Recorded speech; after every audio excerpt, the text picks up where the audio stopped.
Welcome back to The Explainer. So today we're taking a completely fresh look at some really high-level business English.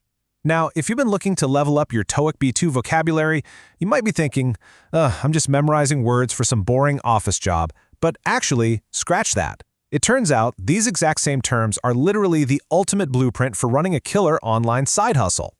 We've found that whether you're flipping rare sneakers, dealing in high-end gaming gear, or running a massive dropshipping empire right from your bedroom, mastering this language is your absolute secret weapon. So we're going to visualize exactly how these concepts work in the real world. So here's the big question for you. Want to sell like an absolute pro and crush your TOEIC test at the exact same time? Look, it's a massive misconception that corporate jargon is just for, guys in suits sitting in some stuffy boardroom. That couldn't be further from the truth. It is the exact framework you need to become a master dealmaker. By reframing these 20 advanced business words into the context of an online hustle, we can actually wire them directly into our brains. We aren't just studying for an exam today, guys. We are learning how to secure the bag. Okay, let's dive into this. The dealmaker's journey boils down to 3 phases. 1, the setup. 2, the negotiation. And 3, the close. All right, phase 1. Who you actually sell to. Before you make a single dime, you need a prospect. That's your potential buyer, the exact person eyeing those limited edition sneakers you just copped. Now, as you gather more of these prospects, you build your clientele, which is basically your loyal, ongoing customer base. But how do you actually get them to hit buy? Well, you deliver your pitch. That's your slick presentation of why your item is the absolute best. You use persuasion to convince them they literally cannot live without it. And when all that works perfectly, boom, you get a conversion. That's that magic moment a casual browser officially turns into a paying buyer. Now let's break down how pricing actually works so you guarantee a profit. First, you have your base price, what you originally paid for the item out of pocket. But to win the hustle, you have to apply a markup. That's the specific amount you tack onto the base price to lock in your profit. But what if your profit margin per item is kind of small? Well, then you need to sell in volume. Selling in volume just means moving a massive quantity of goods. High markup or high volume. Understanding these 2 very distinct paths is absolutely essential for any deal maker. Moving on to phase 2, the money talk. So your prospect is hooked and they want to know the damage. This is where you hit them with a quotation, a formal statement setting out the exact estimated cost of the deal. Now, sometimes that initial quotation scares them off just a little bit. So to keep them strictly on the hook, you might offer a discount, just lowering the price a tad. Or even better, you throw in an incentive. An incentive is a bonus to motivate the buyer. Maybe throwing in a free premium cleaning kit or expedited shipping just to make the deal way too good to pass up. Now, tracking the stats of a growing hustle requires some very specific language. In business, things are constantly fluctuating, right? So mastering comparatives and quantity language is totally non-negotiable. Take these everyday examples. Shipping costs are higher than expected, or stock levels are lower than last month. When you're running a business or taking the TOEIC, being able to instantly comprehend when metrics are shifting up or down, larger or smaller, higher or lower, it's crucial. Honestly, this is how profit margins are protected. But wait, before we enter the negotiation phase, we absolutely have to talk about arguably the most powerful word in business, leverage. Leverage is the power to influence a person or situation to get exactly what you want.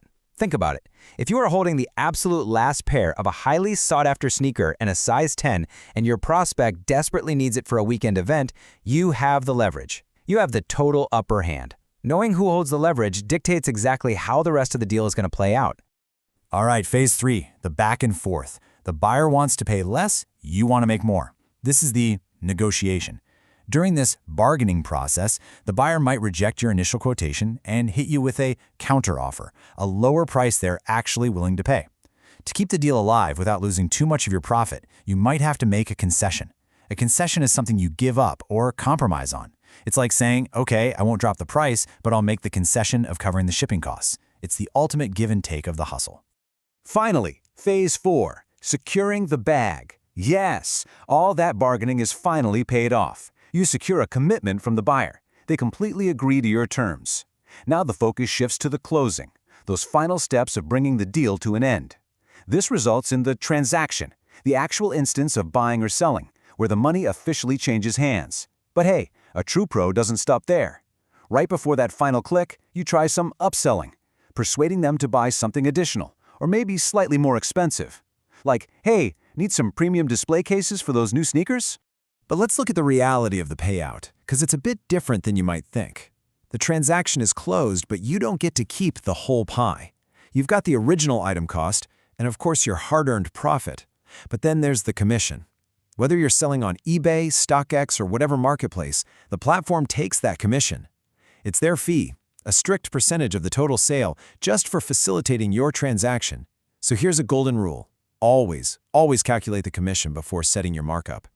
Let's shift gears. Boss mentors, pro-level expressions. These are basically cheat codes for your business emails. Check this out. Please review the update and confirm discount by email. In the hustle, getting things in writing is absolutely everything. By pairing review the update with confirmed discount, we aren't just casually chatting. We are creating a clear, undeniable paper trail. If a buyer later tries to claim you promised them 20% off instead of 10%, boom, you have their emailed confirmation right there. It's professional, it's incredibly direct, and it leaves zero room for misunderstandings. Now, as your hustle blows up into a full operation, action-oriented phrases keep everything on track. You gotta regularly check quotation documents, making sure your pricing stays profitable. When a really difficult buyer demands too much, you need to know how to handle concession professionally without, losing your shirt. And keeping your team or your shipping partners in the loop means you consistently provide an update. These are the active verbs of solid management. And when it's time to actually execute the plan, rapid-fire operational expressions are your go-to. A smooth business requires everyone to follow the procedure. A buyer might need to submit the details of their new shipping address. If a platform owes you money, you request commission. Logistical nightmare? You contact the coordinator. And above all, when a serious problem arises, a true professional always knows how to take appropriate action. I'm telling you, spotting these exact phrases is the absolute key for TOEIC success.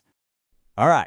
Boss Battle 1, Reading Challenge. Time to test those brand new skills. Okay, listen to this. Notice, update regarding quotation, discount, and commission. Staff must review carefully and follow the procedure. Contact the coordinator before Friday. Notice how dense that memo is with our target vocabulary? It's entirely about money, quotations, discounts, and commissions, and the specific actions required to manage them. So, based on that notice, here are your challenge questions. Question 1. What should staff members do? And question 2, who should they contact for more information? Take a second. Think back to the key verbs and nouns we just reviewed and formulate your answer in your head. And here are the answers. Answer 1, they need to review the information and follow the procedure. Answer 2, they must contact the coordinator. See? Spotting words like procedure and coordinator instantly unlocks the correct choices. When you're in the TOEIC test, you don't need to overthink. You just need to identify the target action phrases. You absolutely nailed that. Awesome. Next up, Boss Battle 2, Listening Challenge. Listen closely to the dialogue. So, picture this scenario. We have an employee and a manager volleying words back and forth. The employee states they have a question regarding the discount and commission details. The manager replies, stating they need to send those questions over to the coordinator before Friday. Notice how the entire narrative just naturally flows right around those 3 specific pivot words. Okay, here are your final test questions based on that little audio summary. Question 1, what does the employee have a question about? And question 2, what does the manager ask the employee to do? Lock those guesses in right now. All right, let's see. Answer 1, the discount. Answer 2, send the question to the coordinator. Fantastic job navigating that corporate terminology. Honestly, by keeping an ear out for those heavy-hitting nouns like discount and coordinator, isolating the exact facts you need to answer the questions perfectly becomes incredibly easy. Okay, let's do a super quick review of the explainer. First, always use visual narratives, like, visualizing a sneaker sale, to anchor abstract business words in your mind. Second, master those comparatives like higher or lower, because they're totally essential for tracking pricing and profits. And finally, the ultimate secret to the TOEIC test is connecting these target words to the speaker's overall purpose. If you find the purpose, you'll find the answer. So you've leveled up 20 advanced words, 10 key expressions, and vital grammar concepts, and you've seen firsthand how they actively power a side hustle. But here is the ultimate question to leave you with. When you sit down and face the real exam, will you remember the story of the sale, instantly identify the situation, and secure the win? Keep hustling, and we'll catch you on the next explainer.